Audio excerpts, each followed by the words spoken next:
स्वराज मराठीमध्ये आपलं स्वागत आहे. सर्वसामान्यांचा आवाज, निर्भीड, बेधडक, स्वराज मराठी.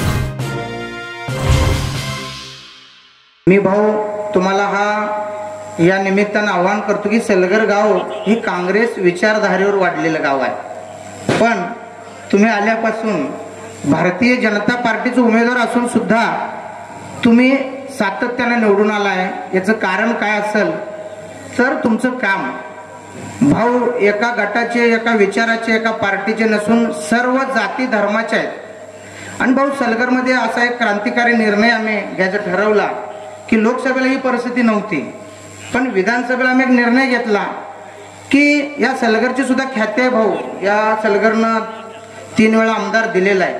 आता अण्णा वगैरे आहेत. ज्या ज्या वेळी प्रसंग गावावर याची वेळ येते त्यावेळेला क्रांती करायची जी धमक आहे ती लोकांच्यात आहे.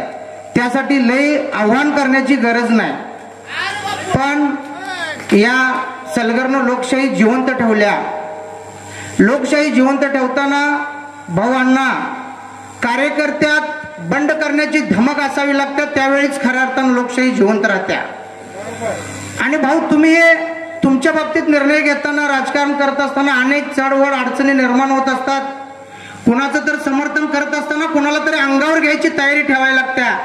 पण सत्य फोडायची वेळ येत्या त्यावेळी अंगावर घ्यायची तयारी ठेवायला लागतात. तेव्हाच खऱ्या अर्थानं लोकशाही जिवंत राहत्या.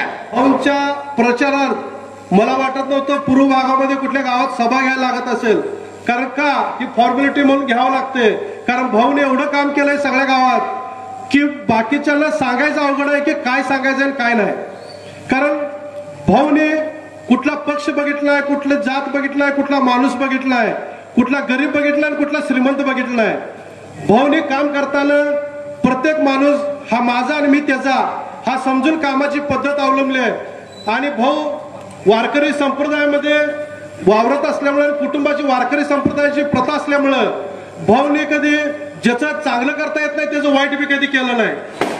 विधानसभेची निवडणूक लागलेल्या 20 तारखेला मतदान आहे. या सगळ्या गोष्टी जरी असल्या आणि आम्ही वेगवेगळ्या पक्षामध्ये जरी काम करत असलो तर गेल्या विधानसभेला भाऊ आम्ही ताकदीनं तुमचं काम या ठिकाणी केलं. पण तदनंतर थोडंसं जरा आणि वेगळ्या भूमिकेच्या माध्यमातून येणं जाणं थोडंसं जरा कमी राहिलं. पण हिवाळी अधिवेशनाच्या वेळेला आदरणीय भाऊनी निरोप दिला आणि हिवाळी अधिवेशनात नागपूरला गेलो.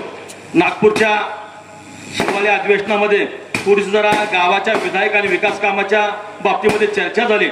आणि त्यावेळेस भाऊनी सांगितलं की तुम्ही जाणं येणं चालू ठेवा, तुम्ही काम सांगा, तुमचं जे काही काम असेल ते त्या ठिकाणी करूया. तुम्ही कुठल्याही गटाचं काम करा, कुठल्याही नेत्याचं नेतृत्व मान्य करा, पण सलगर गावाच्या विकासामध्ये कुठं कमी पडू नका.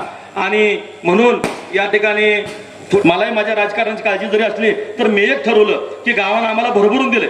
25 वर्ष ग्रामपंचायत दिली, सभापती केलं, जिल्हा परिषद झालं, नियोजन समिती झालं. आणि म्हणून या ठिकाणी माझं राजकीय नुकसान झालं तर चालेल, पण गावाच्या विकासाचं नुकसान झालं नाही पाहिजे. फक्त आणि फक्त भाऊ एवढी एकच तळमळीची इच्छा मनामध्ये ठेवून या ठिकाणी तुमच्या पाठीमागे राहायचं ठरवलंय. वेळ प्रसंगी भले 2 पावलं मागे जरी राहिलो तरी सुद्धा काय आमच्या अडचण नाही. आणि सुंदर अशा वातावरणामध्ये आज ही सभा होते. सुंदर यासाठी म्हणलं की व्यासपीठ आपण बघितलं तर सगळ्यांना एकमताने ह्यावेळेला विधानसभा करायची ठरलं आणि सगळ्यांनी साथ द्यायचं ठरवलं. त्याबद्दल व्यासपीठावर सर्व नेत्यांचं मी स्वागत करतो, अभिनंदन करतो, धन्यवाद देतो. सलगर हे आपलं टोकाचं गाव, मोठी बाजारपेठ. कर्नाटकचे लोक ह्या साईडला बाजारसाठी मिरजला जाणे किंवा सांगली जाणे त्यांना परवडलं नसेल, पण सलगर मध्ये इथं बाजारपेठ करतात. हे गाव चांगलं झालं पाहिजे. बाजारला येणार लोक पर प्रांतातून आलेल्या लोकांना हे वाटलं पाहिजे की गाव सुधारलेलं आहे, चांगलं झाले पाहिजे. यासाठी आपल्याला प्रयत्न करायला पाहिजे. झाली 15 वर्ष, तुम्ही 3 वेळा मला इथून निवडून दिलं. तुमच्या आशीर्वादानं 2 वेळा कॅबिनेट मंत्री झालो. तुमच्या आशीर्वादानं पालकमंत्री झालो. नाही तर मला सांगा, तुम्ही आपल्या तालुक्याला कधी कॅबिनेट मंत्रीपद मिळालं होतं का? नाही, ते मिळालं. तसं बघितलं तर ही 5वी म्हणायचं. जतला 1 टर्म झाली आणि इथं 3 टर्म झाल्या, 4 झाल्या. आता 5व्या टर्मसाठी मी आपले आशीर्वाद घेण्यासाठी मी आलेलो आहे. आता 5वी टर्म तुम्ही म्हणला दमला नाही का? तुम्ही अजून थांबत का नाही? थांबून चालेल? थांबून चालणार नाही. ही खंत राहते मनात एक, माझ्याकडून हे अपूर्ण राहिलं, हे अपूर्ण राहिलं, हे अपूर्ण राहिलं. ते पूर्ण करायचंय आपल्याला. त्यासाठी ही टर्म पाहिजे आपल्याला. एकदा गाव स्वच्छ, तालुका स्वच्छ, निर्मळ झाला, सगळा सुखसुविधा उपलब्ध झाला की मग मी रिटायरमेंट घेतो, त्याची चिंता करू नका. पण जोपर्यंत होणार नाही तोपर्यंत मी तुमची पाठ सोडणार नाही, ते मी तुम्हाला सांगतो. आहे ना, टाकळीपेक्षा राहिले थोडस. टाकळीपेक्षा तुम्हाला गेल्यानंतर समजतं की मिरज रस्ता कसा होता पहिला. पण सगळ्यांनी आंदोलन केली, तानाजीने आंदोलन केली, संघटने आंदोलन केली, काँग्रेसवाल्यांनी केली, राष्ट्रवादीने माझ्यावर आंदोलन केली, काय काय केलं, काय काय नाही केलं. पण टप्प्यात आल्यानंतर सगळंच होते म्हणून सांगितलं. कारण एका नेत्याचा शब्द आहे ना, टप्प्यात आले की कार्यक्रम करतो, बरोबर ना.